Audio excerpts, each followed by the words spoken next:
L'Inter recupera Marko Arnautovic che torna finalmente tra i calciatori a disposizione per la gara contro il Salisburgo, ma deve fare i conti anche con alcune brutte notizie perché dopo l'infortunio di Benjamin Pavard, di cui abbiamo parlato nelle scorse ore, si ferma anche Denzel Dumfries, probabilmente non disponibile, e considerando che è fuori anche Juan Cuadrado, diciamo che si concentra una certa emergenza lì sulla corsia di destra che andrà un po' ridisegnata in vista di una gara molto importante. Ne parliamo in questo nuovo episodio di oggi in cui vi riporto uno dei format più richiesti qui sul nostro canale. Andiamo a condensare in pochi minuti le notizie principali del momento in casa Inter. E allora, ben ritrovati e ben ritrovate, amiche ed amici passione interisti. Vi chiedo subito di lasciare un mi piace e, se non lo avete ancora fatto, iscrizione al canale. Clic sul tasto iscriviti, così non vi perdete neanche uno dei nostri aggiornamenti quotidiani e le dirette ogni giorno alle 19:30 per analizzare tutto in profondità. Parliamo di Salisburgo-Inter, come detto, e di queste novità anche analizzando le formazioni,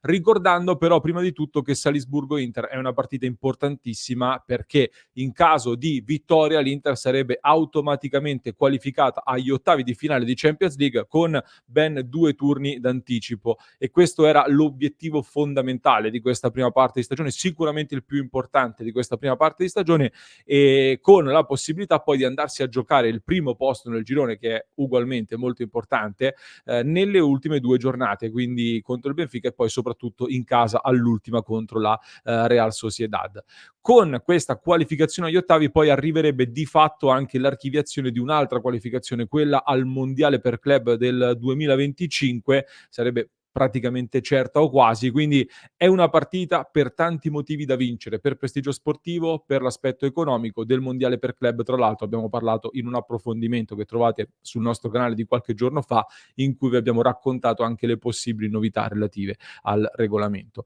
A questa partita però andiamo sulle formazioni. Come dicevamo, l'Inter si presenta con qualche problema, non tanto dal punto di vista della fiducia, del rendimento, perché anzi l'Inter è in un grandissimo momento, però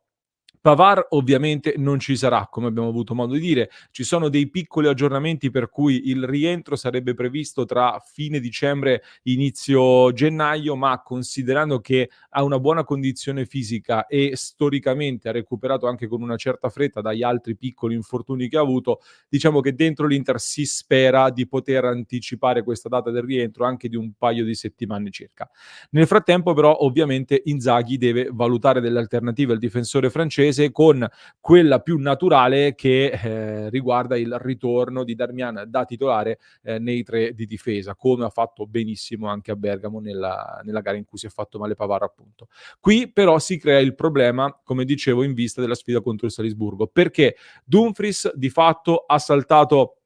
l'allenamento con i compagni alla vigilia della partita, dunque è probabile che non sarà a disposizione almeno dal primo minuto. Ribadisco, probabile, non è ancora certo, quindi vedremo, le prossime ore saranno decisive, ma in questo momento, quindi avendo saltato la rifinitura, qualche dubbio c'è, e considerando che anche Quadrado è fuori lì su quella fascia, a meno di soluzioni particolari strane da inventare, Darmian a quel punto dovrebbe andare a giocare nei 5 di centrocampo, quindi sostituendo Dumfries. Dietro quindi rimane scoperta una casella, quella lasciata libera appunto da Pavard, e come vi dicevo già nelle scorse ore, De Vrij è sicuramente una soluzione probabile, visto che lo ha fatto anche contro l'Olanda e mi sembra una delle soluzioni più naturali probabilmente lì sulla destra. Attenzione però, perché Inzaghi proprio nell'allenamento alla vigilia della partita ha provato anche Bissek in questa difesa, e quindi sarebbe il suo debutto da titolare per questo giovane difensore arrivato in estate dalla Danimarca, ma non solo il debutto da titolare, sarebbe una prova molto importante considerando che fin qui ha giocato 7 minuti contro il Monza ed 1 contro il Torino. A tal proposito quindi un riepilogo sulla probabile formazione dell'Inter con i vari ballottaggi ancora aperti: Sommer chiaramente tra i pali, in difesa a questo punto Bissek o De Vrij eventualmente nel caso in cui Dumfries dovesse essere confermato fuori, con Acerbi centrale e Bastoni a sinistra che torna titolare. Centrocampo dunque con Darmian, Barella, Çalhanoğlu e Frattesi che insidia Mkhitaryan. Teniamo aperto questo ballottaggio ancora una volta, così come a sinistra mettiamo Di Marco, ma attenzione a Carlos Augusto che potrebbe anche spuntarla. In attacco Lautaro Martinez tendenzialmente parte davanti, Però intanto Sanchez come all'andata dovrebbe riavere spazio, ma nell'allenamento della vigilia anche qui è stato provato Sanchez insieme a Thuram e quindi disegnando una probabile formazione in questo momento assolutamente non è da escludere la coppia Thuram-Sanchez con la possibilità per Lautaro Martinez di rifiatare dopo una lunga serie di partite anche con la nazionale senza mai fermarsi praticamente. Sarebbe quindi una formazione un po' "sperimentale" tra virgolette, o comunque con delle rotazioni e quindi vi chiedo che cosa ne pensate, se siete d'accordo oppure no con queste rotazioni in vista, di questa partita. Vi dico anche la mia: il Salisburgo, con tutto il rispetto, secondo me è alla portata dell'Inter. Lo avevamo già visto nelle amichevoli, l'abbiamo visto anche nella gara d'andata, quindi può essere sicuramente una buonissima occasione per andare a testare qualche seconda linea, chiamiamola così, su un palcoscenico importante come la Champions League, quindi dare a questi calciatori una buona possibilità per mettersi in mostra e non nelle classiche partite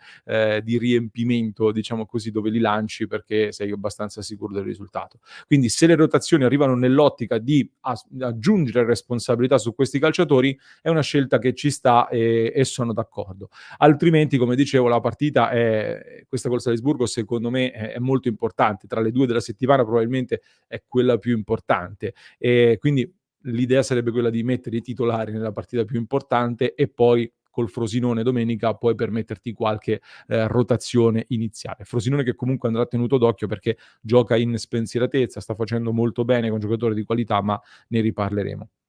Questo quindi il punto su Salisburgo-Inter che seguiremo in diretta sui canali di Passione Inter dalle 19:45 come sempre, quindi vi aspettiamo in diretta per seguirla con noi e in particolare in questa partita, per spostarci anche ad alcune notizie di mercato, terremo d'occhio un certo Karim Konaté, attaccante ivoriano classe 2004 che abbiamo già visto e ci ha già fatto male anche nelle amichevoli. È un giocatore che è nei radar dell'Inter ed è anzi uno dei nomi nella lista degli osservati speciali da parte della dirigenza nerazzurra che in vista dell'estate 2024 si sta muovendo su diversi nomi e un attaccante con ogni probabilità andrà preso. E quindi c'è il nome di Konaté, c'è sempre il nome dell'attaccante più esperto Taremi in scadenza con il Porto, ma i dirigenti stanno lavorando anche su profili giovani da valorizzare. Quindi oltre a Konaté, occhio anche a Krstovic del Lecce, di cui si sta continuando a parlare in maniera sempre più interessata ed interessante. E da quello che ci risulta, Ausilio è da tempo interessato anche a Santiago Jiménez che, col Feyenoord comunque sta continuando a segnare a raffica, quindi diventa sempre un po' più costoso e quindi difficile da raggiungere.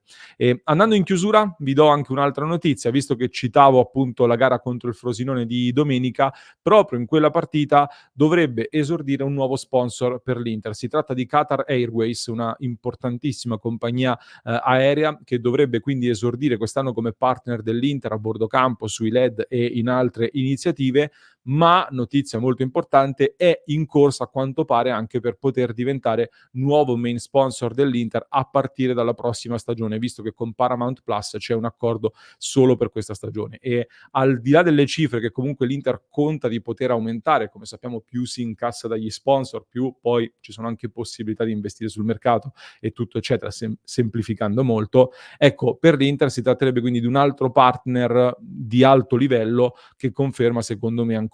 il grande lavoro che si sta facendo a livello sportivo e anche di visibilità e marketing. Poi faremo un punto anche sul tema degli sponsor interisti nei prossimi giorni. Intanto fatemi sapere che sensazioni avete voi per Salisburgo Inter, quale formazione schierereste voi. Aspetto i vostri commenti che poi leggeremo in diretta alle 19:30 sul nostro canale. Vi ricordo, se non l'avete ancora fatto, di valutare la possibilità di abbonarvi al nostro progetto, di sostenere il progetto Passione Inter tramite gli abbonamenti per portare avanti un progetto indipendente che si sostiene grazie appunto al vostro supporto. In cambio tanti vantaggi, l'archivio delle dirette a partire dal 1° novembre, questa possibilità esclusiva per i nostri abbonati, ricordandovi che su passioneinter.club c'è la possibilità di entrare a far parte della nostra grande community con tutti i vantaggi inclusi in un unico pacchetto. Vi lascio con un altro approfondimento delle scorse ore molto interessante che non dovete perdervi, per chi ci ascolta in podcast lo trovate in descrizione, per chi ci segue da YouTube invece vi basta cliccare qui.